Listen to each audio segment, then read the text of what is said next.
안녕하십니까. 오늘은 인공광합성 기술에 대해서 공부해 보겠습니다. 방학을 맞이해서 약간 쉬운 주제로 합니다. 자, 인공광합성 기술이라는 게 있어요. 인공광합성 기술은 식물의 자연광합성을 모방하는 거다. 자연광합성이 뭐 하는 건가요? 물과 이산화탄소를 햇빛을 받게 해가지고 포도당과 산소 만들어내는 게 바로 자연광합성이죠. 그걸 모방해가지고 이산화탄소하고 물을 원료로 해가지고 메탄올, 에탄올 등과 같은 고부가 가치 화합물을 생산하는 그런 기술이 바로 인공광합성 기술이다. 이 인공광합성 기술은 탄소 중립사회로 가는 핵심 기술이에요. 왜냐하면 이산화탄소를 없애주거든요. 이산화탄소가 원료가 되니까 이산화탄소를 없애고 그 대신에 메탄올, 에탄올과 같은 연료를 만들잖아요. 그러니까 이산화탄소가 온실가스인데 그거를 갖다가 없애주니까 굉장한 효과가 있겠죠. 그래서 이산화탄소 감축하고 연료 생산이 가능하다. 한번 식물의 광합성하고 인공광합성 한번 비교해 보겠어요. 식물 광합성은 바로 이제 자연광합성이죠. 자연광합성은 엽록체에서 일어나요. 엽록체가 빛을 받는다. 그러면 이산화탄소하고 물을 이용해 가지고 탄수화물하고 산소 만들어내잖아요. 이게 바로 식물의 광합성이에요. 인공광합성 이거는 이제 자연광합성을 모방하는 건데 엽록체에서 일어나는 게 아니라 광촉매를 이용해요. 통상 이제 이산화티타늄 TiO2를 이용하는데 여기에다가 빛을 쪼여요. 빛을 쪼이면 물이 이제 수소이온하고 산소로 이렇게 바뀝니다. 그러면 그 수소이온에서 이제 수소가 발생하고 그 수소를 이산화탄소하고 결합시키면은 메탄올과 에탄올과 같은 그런 최종 산물이 나온다. 연료가 나온다.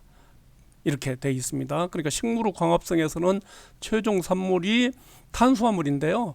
인공광합성에서는 최종 산물이 메탄올, 에탄올 그리고 수소 같은 것이 나온다. 그런 얘기입니다.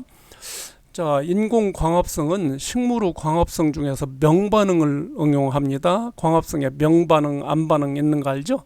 예, 명반응 응용하는데 명반응에서는 엽록체가 빛을 받아가지고 물을 분해해서 수소이온하고 산소를 생성하는 과정이 바로 명반응이에요. 그걸 모방하는 거예요. 그래서 명반응에서 빛을 쪼인다. 그러면 물이 들어온다. 물을 분해해서 수소이온하고 산소를 만들어내요.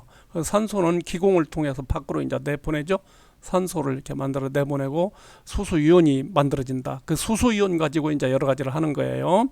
자, 인공광합성은 광촉매가 빛을 흡수해 가지고 물을 수소이온과 산소로 분해한다. 똑같잖아요. 지금 물을 수소이온하고 산소로 분해한다. 똑같아요. 예, 똑같이 이렇게 한다.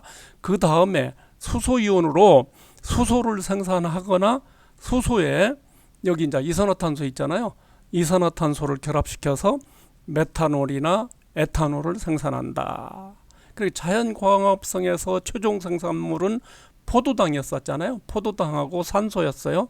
그런데 인공광합성에서의 최종 생산물은 수소 또는 메탄올이나 에탄올을 생산하는 거예요. 그 과정에서 이산화탄소는 다 없앤다. 이산화탄소를 제거하니까 온실가스를 제거하는 그런 꼴이 되잖아요. 중요한 기술입니다. 다음 이제 생체 모방 기술에 대해서 한번 설명하려고 그래요. 바이오 미미크라이 또는 바이오 미메틱스 이렇게 말하는데요. 그리스어로 생명을 뜻하는 바이오하고 모방을 뜻하는 미메시스를 결합시켜서 만든 단어가 바로 바이오 미미크라이, 바이오 미메틱스 그래요. 이거는 생물의 구조나 기능을 모방해 가지고 생활에 필요한 도구나 기계, 물질을 만들어내는 그런 기술이에요. 여기 이제 여러분들이 요즘 같은 여름에는 많이 보죠. 연잎알이에요. 연잎알에 이제 비가 오면 물방울이 방울방울 이렇게 맺혀요. 방울방울 맺혀서 연잎알이에 끼어있던 흙탕물도 제거하고 먼지도 다 제거해요. 그렇게 하면 연잎알이가 광합성을 더 활발하게 할 수 있겠죠. 그래서 요 이제 연잎파리를 손으로 만져보면 매끈매끈해요. 그렇지만은 이거를 이제 현미경으로 사진을 찍어 보니까 연잎파리에 미세 돌기가 이렇게 올라와 있어요. 굉장히 미세 돌기가 올라와 있다. 그래서 마치 물방울이 미세 돌기 위에 얹혀 있는 상태가 돼요. 얹혀 있는 상태가 돼가지고 마치 물을 싫어해가지고 이게 이제 둥글둥글 방울방울 맺혀서 돌아다닌다. 그렇게 이제 보이는 거예요. 그래서 물을 싫어하는 이런 성질을 갖다 소수성, 하이드로포빅 이렇게 말하고요. 반대로 이제 물을 좋아하는 성질은 친수성이겠죠. 그거는 하이드로필릭 이렇게 이제 말을 한다. 여러 가지 응용 분야가 있어요. 뭐 셀 수 없이 많습니다. 그렇지만 교과서에 나와 있는 얘기만 주로 해보겠어요. 여기 이제 연잎파리가 이렇게 이제 물방울이 맺혀가지고 여기 있는 그 진흙이나 먼지를 제거하는 원리를 갖다 응용을 해요. 그래가지고 여기 이제 미세 돌기를 페인트에 섞어요. 그래가지고 그 페인트를 벽에다 이렇게 칠하면은 물방울이 오더라도 먼지 같은 걸 제거해서 방울방울 이렇게 이제 떨어져서 제거하는 그런 페인트를 만들 수가 있다. 그런 얘기고요. 여기 이제 물총새가 있어요. 물총새는 이제 물속으로 들어가서 물고기 잡아오잖아요. 쉽게 들어갑니다. 그런데 이제 일본에 이제 신간선 열차예요. 요거 신간선 열차가 있는데 터널을 통과할 때 소리가 많이 나는 것 같아요. 그래서 소음 방지를 위해서 물총새 부리 모양으로 꼭 물총새 부리 모양으로 생겼잖아요. 기관차를 이렇게 만들었다. 그런 얘기고요. 또 이제 도마뱀 보면은 거꾸로 붙어서 막 천장 막 기어 다니잖아요. 도마뱀이.